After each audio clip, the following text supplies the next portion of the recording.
Olá, tudo bem? Bem-vindo ao nosso Café com Ações, um giro de notícias e informações sobre economia e bolsa de valores. Saúde a todos. Esse programa a gente começou a criar, na verdade, para compartilhar com vocês a minha forma de selecionar notícias e informações sobre o mundo da economia, o mundo da bolsa de valores. Por que faço isso? Porque há uma tsunami de informações na internet, nas redes sociais, e é preciso ser seletivo, saber separar o joio do trigo, ver o que tem importância para as nossas estratégias enquanto investidores. Precisamos ter um olhar diferenciado sobre o mundo das notícias. Senão a gente pode ficar até deprimido com tanta notícia ruim que toda hora aparece por aí. E há muita confusão, muita informação desencontrada, muita informação totalmente irrelevante. Então a gente precisa ser seletivo, separar o joio do trigo e focar no que realmente pode fazer diferença para as nossas estratégias de investimento. O que é que eu separei para o programa de hoje, para a gente já ir direto ao ponto? Em primeiro lugar, eu queria destacar para vocês o seguinte, uma curiosidade. A Apple, a empresa Apple, ela sozinha, ela tem um valor de mercado hoje de 2,2 trilhões de dólares. É isso mesmo, 2,2 trilhões de dólares. Ela, sozinha, ela tem 3 vezes mais valor do que todas as empresas que estão listadas na Bolsa de Valores brasileira. 3 vezes mais valor do que todas as empresas que estão listadas na Bolsa de Valores brasileira. Impressionante, né? As nossas companhias, elas são no total de 400 que estão listadas na Bolsa, e você tem hoje um valor de mercado delas em 701 bilhões de dólares, enquanto que a Apple sozinha vale 2,2 trilhões de dólares. Quando a gente olha a Bolsa Americana, aí estou falando da Bolsa de Nova York somada com a Bolsa de Tecnologia, a Nasdaq, nós temos 7 mil empresas listadas nessas duas bolsas, a de Nova York e a Nasdaq. 7 mil empresas listadas versus 400 aqui no Brasil. O valor de mercado dessas empresas que estão listadas nas duas bolsas americanas é da ordem de 38,5 trilhões de dólares. 38,5 trilhões de dólares, certo? As bolsas americanas juntas, elas valem mais do que 50 vezes que a Bovespa, certo? Então, as duas bolsas americanas somadas são mais do que 50 vezes o valor que tem na bolsa brasileira. Então, isso eu estou trazendo logo de cara, porque para mostrar o poder da bolsa americana, das bolsas americanas, das duas bolsas, o poder das empresas americanas. E eu começo isso nesse Café com Ações para exatamente chamar a atenção de que vale muito a pena estudar e escolher empresas americanas para investir. Esse é o primeiro recado do Café com Ações. Quer dizer, vale muito a pena estudar e escolher empresas americanas para investir. Só uma pausa aqui para o café. E eu estou falando isso porque alguns assinantes do canal, alguns inscritos no nosso canal do Viver de Renda, e aqui no Café com Ações também, que a gente está com esses dois canais, né, o Viver de Renda e o Café com Ações, e algumas pessoas me perguntam como criar estratégias de proteção ao risco da Bolsa brasileira, né? E eu começo a defender já de 2 anos para cá, eu comecei a entender isso, que a melhor estratégia de proteção à Bolsa brasileira é você ter uma operação de ações na Bolsa americana. Entendeu? Para mim é a melhor estratégia de proteção. Por quê? Porque vocês viram o tamanho, a robustez, a musculatura das bolsas americanas. Associa-se a isso o poder das empresas americanas, uma economia mais estável do que a nossa, mais madura, com órgãos regulatórios mais qualificados, entendeu? Então, todas as vantagens competitivas do mercado americano em relação ao brasileiro. E uma bolsa que sofre, obviamente, oscilação em função de N problemas do mundo, como qualquer outra bolsa, mas que sofre menos, tal a sua robustez, entendeu? Tal a sua força. Sofre menos as intempéries do tempo, vamos dizer assim, né? Então, para mim, hoje, a minha estratégia que eu advogo é essa, que você tenha uma carteira de ações no Brasil e que tenha também ações nos Estados Unidos. Eu sempre sugiro que você tenha de 5 a, no máximo, 7, 8 empresas na sua carteira.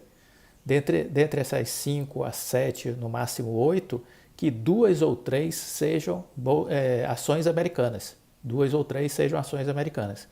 E você pode ampliar sua exposição na Bolsa Americana se você perceber que a economia brasileira está numa espiral de mergulho para a bacia das almas, né? Porque a nossa Bolsa depende muito dos políticos.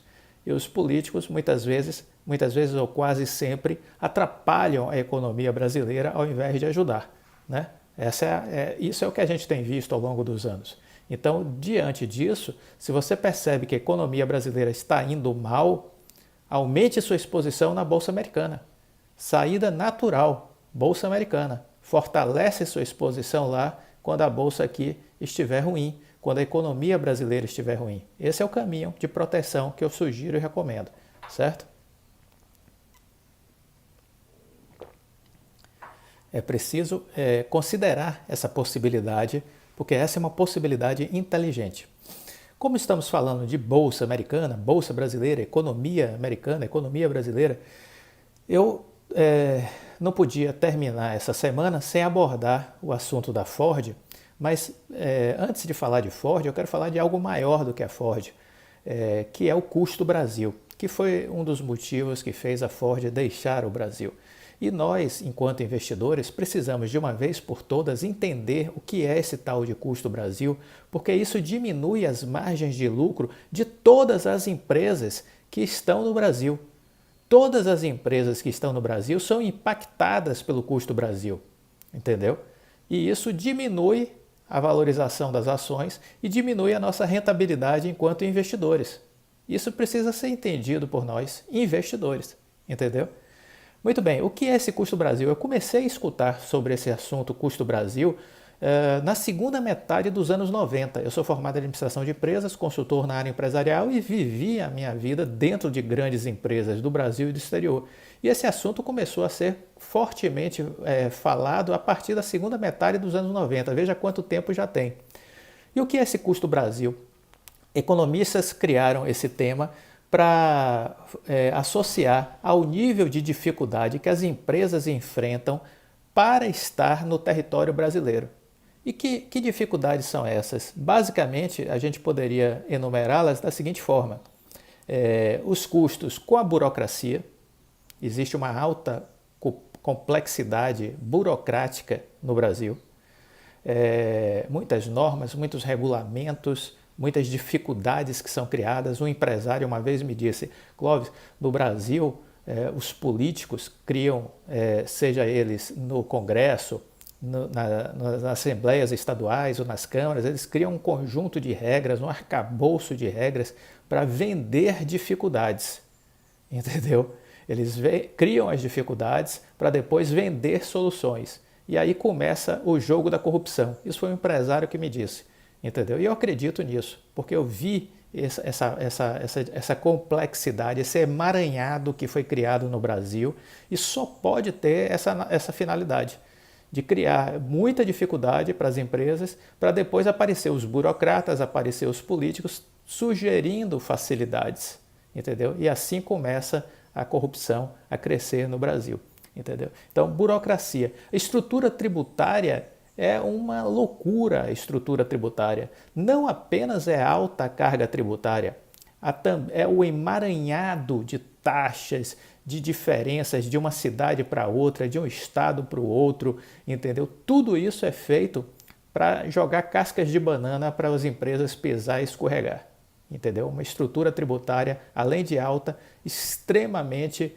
volátil e complexa. Tem empresas que possuem nos seus quadros, grandes empresas, mais de 50 funcionários na área tributária para dar conta dessas legislações e dessas normas tributárias. Os problemas de infraestrutura. Os problemas de infraestrutura diversos, né? Questão de energia, questão de malha de rodovias que encarece o frete, estradas horrorosas, entendeu? Não tem ferrovias em grande quantidade no Brasil, que é um erro estratégico. Os grandes países, né, Estados Unidos, a China, todos têm uma estrutura ferroviária grande para poder baratear o frete. Então, esses problemas de infraestrutura, os portos, né, aeroportos, para onde você olhar, você vai ver problemas de infraestrutura. Segurança, né? Esse é um outro componente desse custo, e por aí vai. E os riscos judiciais, porque no Brasil existe também uma volatilidade muito grande na justiça. Cada juiz quer decidir de um jeito, cada juiz muda uma norma, entendeu? Cada juiz interpreta de um jeito, aí você tem que recorrer para a segunda instância, tem que recorrer para a terceira instância, vai para o Supremo Tribunal Federal, então os processos se arrastam 15, 20 anos de discussão. Isso tudo é custo, gente, isso tudo é custo. Falta ao Brasil uma grande simplificação. Essa simplificação precisa ter bom senso e precisa ter como norma principal, vamos dizer assim, o combate à corrupção. Porque não me convencem do contrário. Tudo que existe aí é para favorecer a corrupção. Tudo que existe aí de mal feito é por conta de se criar uma estrutura que favoreça os desvios de recursos. Então isso é o custo Brasil. E é isso que atrapalha as empresas. A Ford está nos chamando a atenção essa semana, né? Mas isso é um problema que afeta tudo. O próprio Ministério da Economia, no final de 2019, fez um estudo e saiu a seguinte constatação: o custo Brasil chega a 1,5 trilhão de reais. 1,5 trilhão de reais. Esse custo foi levantado pelo Ministério da Economia, deste atual governo. 1,5 trilhão é o custo do Brasil, entendeu? Desses componentes aí, desses itens que eu elenquei. Isso representa 22% do PIB brasileiro. 22% do PIB representa o custo Brasil. Isso faz com que as empresas tenham menos competitividade para disputar o mercado internacional. Tenham menos competitividade para disputar com empresas estrangeiras que vendem seus produtos aqui. Entendeu? Isso afeta, obviamente, as margens de lucro, isso afeta, obviamente, os nossos retornos acionistas que compram ações brasileiras. Percebem isso? É importante perceber, porque isso é um beabá da economia extremamente importante para que o investidor compreenda isso aí. O Brasil está querendo aderir à OCDE, a Organização para a Cooperação e Desenvolvimento Econômico, que é um clube de países ricos. Nesse sentido, a OCDE tem um checklist de uma série de itens relacionados a abrir negócio, financiar negócios, empregar capital humano, dispor de infraestrutura, acessar insumos básicos, atuar em ambiente jurídico e regulatório eficaz, integrar cadeias produtivas globais, honrar os tributos, acessar serviços públicos de qualidade, inovações, tecnologias, reinvenções das estruturas de negócios, competitividade, justiça, combate aos crimes de corrupção, retornar ou encerrar um negócio. Tudo isso são itens que a OCDE elenca e que o Brasil vai ter que se ajustar a esses itens. Não será fácil o Brasil fazer parte da OCDE, porque vai ter que assumir compromissos que eu não sei se a classe política brasileira tem interesse. Entendeu? Combate à corrupção no padrão OCDE. Será que a política brasileira tem interesse em tanto mecanismo de controle, em tanta transparência? Não sei. Até agora não deu demonstração que sim, né? E essas questões todas de reforma tributária, se discute isso há mais de 20 anos, reforma tributária, reforma administrativa, mais de 20 anos se fala nesse assunto. E o que a gente vê é que não tem tido interesse para avançar nesses assuntos. Então é bom que o próprio governo federal, seu Ministério da Economia, levantou o custo quanto representa o custo Brasil no PIB brasileiro. 22% do PIB representa o custo Brasil. Aí sobre a saída da Ford, né? Eu queria começar com duas manifestações de instituições. Uma a CNI e a outra a Fiesp. A CNI é a Confederação Nacional da Indústria, a Fiesp é a Federação das Indústrias do Estado de São Paulo. O que é que disse a CNI? A Confederação Nacional da Indústria avalia que a decisão da Ford de sair do Brasil é um sinal de alerta para os governos federal, os estaduais e os municipais, além do próprio Congresso Nacional, sobre a necessidade urgente de aprovar medidas para a redução do custo Brasil. Entre elas, a reforma tributária se apresenta como prioritária para a redução do principal entrave à competitividade do setor industrial brasileiro. Então, foi essa a manifestação da CNI. E a Fiesp? A decisão da Ford de fechar suas fábricas no Brasil depois de mais de 100 anos de atividade é uma triste notícia para o país. É um movimento que tem que ser olhado com muita atenção.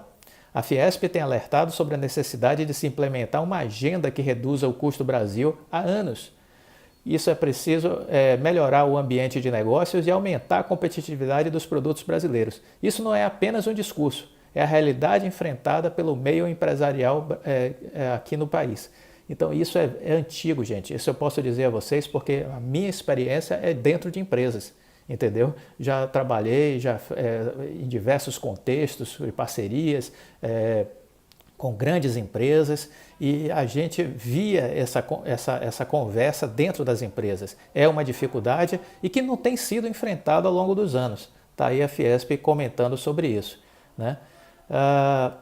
Aí, sobre a Ford vivia instabilidades desde 2014 e considerou insustentável manter as fábricas, porque desde 2014 começa a crise provocada pelo desgoverno Dilma, uma queda de 8% do PIB.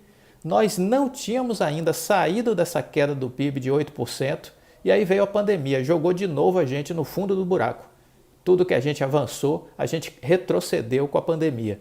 Então, uma crise que se arrasta desde 2014, uma crise econômica, porque quando a gente olha do outro lado, né, enquanto empresa, o que é que a gente olha? A gente olha que o Brasil está em crise econômica desde 2013 e 2014.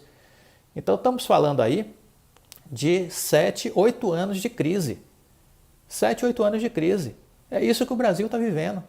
Foi de novo uma década perdida, de 2010 a 2020. 10 anos que o PIB cresceu 2,2%, é a estimativa que ainda está para ser consolidada, né? Isso não é nada, 2,2% em 10 anos, entendeu? Então, se o país, embora tenha mercado, a população empobrece, né? Os negócios ficam mais difíceis, o consumo não aumenta, o poder de aquisição não aumenta, por que eu vou ficar num país como esse? Eu fecho as fábricas e vou para onde me ofereçam mais vantagens competitivas. E foi o que a Ford fez, entendeu? Ela vai continuar operando as fábricas que ela tem na Argentina e no Uruguai, que são fábricas mais modernas do que as nossas e que permite produzir carros com melhor qualidade a um custo mais barato, entendeu? Para a empresa. Então é importante entender que estamos, quando a Ford fala que saiu por causa de uma crise, ela está falando de uma crise que vem de 2013 e 2014. Temos que entender a dimensão dessa crise. As pessoas ficam olhando, não, a crise é da pandemia. Negativo, negativo. Crise de pandemia agora. Mas a crise principal foi lá atrás, em 2013 e 2014, com o desgoverno Dilma, que fez o PIB cair 8%. Temos que ter esse olhar, temos que aprender a fazer interpretação econômica, temos que olhar essas coisas. Eu digo sempre, o investidor precisa estudar, porque não adianta querer investir na bolsa sem conhecimento, sem entender de macroeconomia. Ignorância não é virtude. Na bolsa, pior, é um perigo. Se você não entende de economia, se você não entende o que está acontecendo no mercado financeiro, se você não entende o que você está fazendo, você vai perder todo o seu dinheiro. Todo o seu dinheiro. E tem crescido o número de pessoas que têm ido para a bolsa. Então é preciso estudar. E aí estudar as coisas como elas são. E não ficar viajando em teorias infundadas, ficar viajando na maionese, entendeu? Negativo. Olha o mundo como ele é. E se você quer investir, comece a olhar o mundo pela ótica das empresas. Porque você está investindo em empresas. Então não adianta você ficar olhando como aquele carinha de esquerda que acha que o capitalismo é perverso, entendeu? Não, saia daí, porque se você tem esse olhar de que o capital está aí só para se dar bem, saia da bolsa. Para que você vai ficar na bolsa? A bolsa é um lugar para capitalistas. A bolsa é um lugar para se ganhar dinheiro. A bolsa é para quem acredita no capitalismo. Foi criado para isso. Se você diverge dessa ideia, seu lugar não é a bolsa de valores. Vai fazer outra coisa da vida, né? Vai tentar ganhar dinheiro de outra forma. Agora, se você acredita nisso, você precisa começar a enxergar o mundo pelos olhos das empresas e não de quem está do outro lado da banca, entendeu? Você tem que olhar pelo olho da empresa. Como é que as empresas estão enxergando a situação do país? E aí a gente está falando de uma crise que ela surge em 2013 e 2014 e que se arrasta até agora. Vinha se recuperando a partir do governo Temer, começou a recuperar, mas num crescimento lento de 1,1%, 1,2%, e agora veio a pandemia e jogou de novo a gente para dentro do buraco e para o fundo do poço. A gente voltou para o fundo do poço. O que a gente recuperou, a gente caiu, entendeu? Então é preciso entender esse contexto. Para finalizar, eu queria dizer que o pessoal diz, a Ford só estava querendo era benefícios, estava ganhando muito dinheiro. Não é bem assim, entendeu? Não é bem assim que a coisa funciona. Eu estou tentando aqui levantar um dado, porque embora tenha tido subsídios, na verdade a Ford vinha amargando prejuízos na sua operação aqui no Brasil. Ela nos últimos anos tinha tido prejuízos, entendeu? Na sua operação brasileira. E prejuízos na casa dos bilhões, por incrível que pareça. Está aqui. Entre 2013 e 2020, a operação da América do Sul da Ford acumulou prejuízos de 5,7 bilhões de dólares. Vai se discutir com os números? Eu não acredito nos números da empresa. Que é isso? As empresas são auditadas. Isso são números sérios. A bolsa, a Ford tem ações na Bolsa de Nova York, precisa cumprir uma série de exigências do ponto de vista de transparência, de auditoria, entendeu? Então, essa conversa fiada que muita gente fica dizendo, para mim não cola. Então, se expandirmos a análise do resultado da marca de 2006 até 2020, ou seja, 14 anos, ela teve um lucro de 112 milhões de dólares. Em 14 anos, 112 milhões de dólares. Uma empresa como a Ford vai ficar 14 anos para ter um lucro de 112 milhões de dólares? Isso é muito pouco, gente. Ninguém quer ficar num lugar para ganhar pouco. As empresas querem ganhar muito. A lógica do mercado é essa. A lógica empresarial é essa. Entendeu? Então, diante disso, é possível entender essa decisão da Ford. Mesmo que tenha tido subsídios, que foi um erro crasso brasileiro, os governos terem concedido isenções, subsídios para que as indústrias se instalassem. Isso foi um erro. Isso era uma estratégia que daria errado, porque o problema do Brasil não é esse. Não é a questão de subsídio, de guerra fiscal, como os estados fizeram. Teria que ser atacar a questão,